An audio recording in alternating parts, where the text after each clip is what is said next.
But आप जिस तरह से बता रही हैं, क्योंकि आपके बारे में मैंने पढ़ा भी, और आपने जैसा प्रियंका ने भी थोड़ी देर पहले बोला, टेलीविज़न से आपने शुरुआत की।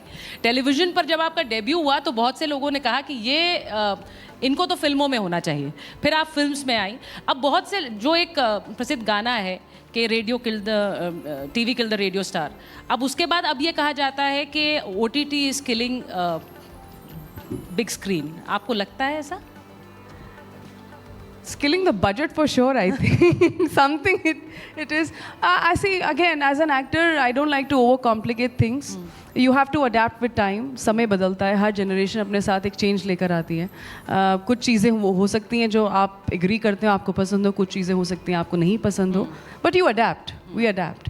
पहला जो प्यार है वो हमेशा सिनेमा रहेगा। The idea of film watching and viewing was to watch it in a dark theatre, जहाँ पे डायरेक्टर ने जो क्रिएट किया है वो आप अपने रोज़मर्रा की ज़िंदगी से कट ऑफ होकर आप बिल्कुल एक नई वर्ल्ड में आप आते हैं और बिल्कुल जुड़ जाते हैं। वो उसका चार्म कोई भी रिप्लेस नहीं कर सकता, चाहे कितनी भी कॉस्ट कटिंग हो जाए, कुछ भी हो जाए। Having said that, as an actor, I will try to balance both. मेरी फिल्में दोनों ही मीडियम्स में अच्छा कर रही हैं तो क्यों नहीं। और क्योंकि मेरी एक्टिंग में कोई चेंज नहीं आएगा कि अच्छा ये OTT के लिए तो एक्टिंग बदल जाएगी या बिग थिएटर या थिएटर के लिए एक्टिंग बदल जाएगी। फिल्म ये सोचकर बनानी चाहिए कि मेजॉरिटी और लोग देखेंगे और सब लोग देखेंगे। क्योंकि आपने ये बोला, मैं इसी से अगला सवाल पूछूंगी, क्योंकि बहुत से लोग इस बात को लेकर चर्चा करते हैं कि OTT जो प्लेटफॉर्म है उस पर एक अश्लीलता या फिर एक न्यूडिटी परोसी जा रही है, और आपने कहा कि हम फिल्म सबके लिए बनाते हैं। तो फिल्म अभी भी वो मीडियम है जो सबके लिए बन रहा है, पर OTT क्या एक सेलेक्टिव मीडियम हो?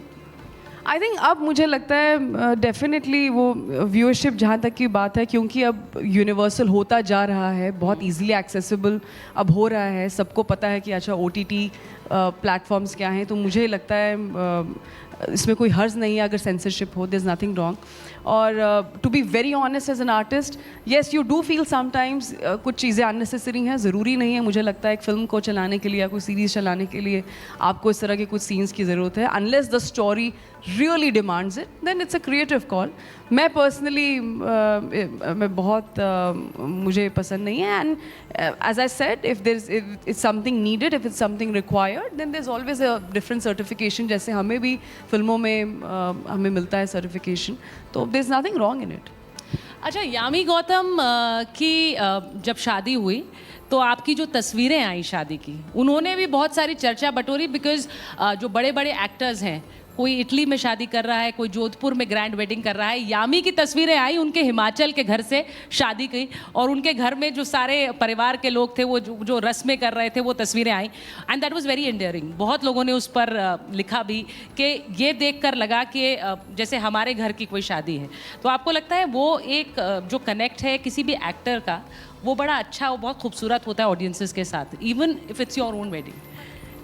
ऐसा सोचा नहीं था कि ऐसा हो जाएगा, but that happen. Lot of people came to us again, because हम लोग ट्रैवल करते हैं, घूमते हैं मतलब हम लोग अलग अलग प्लेटफॉर्म्स पे जाते हैं, तो लोगों से मिलना हो जाता है। Someone comes up to you, और मुझे अच्छा लगता है जब कोई रिस्पेक्टफुली बात करे और कुछ पर्सनल शेयर करे कि हाउ कैसे हमारा काम छोटा जो भी है या कुछ भी कोई पर्सनल डिसीजन किसी को अच्छे तरीके से अगर इन्फ्लुएंस करे। तो बहुत लोगों ने कहा कि हम ऐसे ही शादी करना चाहते थे, हमारे पेरेंट्स कह रहे थे नहीं बड़ी शादी करते हैं, धूमधाम, यहाँ जाते हैं वहाँ जाते हैं, but we really wanted a very simple wedding. तो जब आपकी शादी की तस्वीरें आई तो लगा कि ऐसी शादी भी हो सकती है। मुझे हमेशा से और आदित्य को ऐसी ही शादी करनी थी। Even before meeting us, this is हमारे ख्यालात इस तरीके के थे। हम लोग ऑफ कोर्स जा चुके हैं, देख चुके हैं बड़ी शादियाँ, अपने अपने नज़रिए की बात है, कुछ गलत सही नहीं है। मुझे पर्सनली सही नहीं लगता। या हम जब भी डिस्कस कर रहे थे, काफ़ी वेस्टेज, काफ़ी कुछ, और तब भी दाल में नमक कम रह ही जाता है। तो हमेशा से इच्छा थी कि ऐसी इतना ख़ास पल है आपकी ज़िंदगी का, जीना। ऐसे बोलते हैं जब हम सर्टिफिकेट लेने गए तो आपका बर्थ सर्टिफिकेट, आपका marriage certificate and death certificate, these three are really really important in one's life. तो दूसरे पड़ाव तक तो पहुंच गए हैं। तो वो भी ऐसे ही करनी चाहिए जो आई थिंक जो दिल से आवाज़ निकले। किसी को शो ऑफ की ज़रूरत नहीं है, किसी को कुछ दिखाने की ज़रूरत नहीं है। हमारे खुद के ही जो सभ्यता है, जो हमारी कल्चर है, जो हमारे ट्रेडिशंस हैं, अपने आप में इतने खूबसूरत हैं कि ज़रूरत नहीं है और किसी भी कुछ भी इसे और ज़्यादा ग्रैंड दिखाने की। अपने आप में बहुत ही ख़ास जगह और बहुत ही खूबसूरत है, तो वैसे ही शादी। अच्छा यामी, कहते हैं कि life is all about choices, तो मैं कुछ क्विक क्वेश्चंस अबाउट चॉइसेस आपको दूंगी और मैं चाहती हूँ कि हमारी ऑडियंसेस भी जाने कि यामी को पसंद क्या है। So it's Uri the surgical strike और article 370। That's not possible. I'll just choose Aditya Dhar. I think the comment between both of them. That is the best choice. Which I did. That is the best choice. 70mm और OTT? देखिए, पिछली 2-3 फिल्में 70mm रही हैं, शायद एक आने वाली OTT होने वाली है, तो ये बहुत बता risky दीजिए, है। हमारे दर्शकों को बता दीजिए, दे आर वेटिंग ईगरली। आपके आने से पहले भी, सेशन से पहले सब लोग इंतजार कर रहे थे कि यामी आएंगी तो बताएंगी उनकी अगली फिल्मों के बारे में।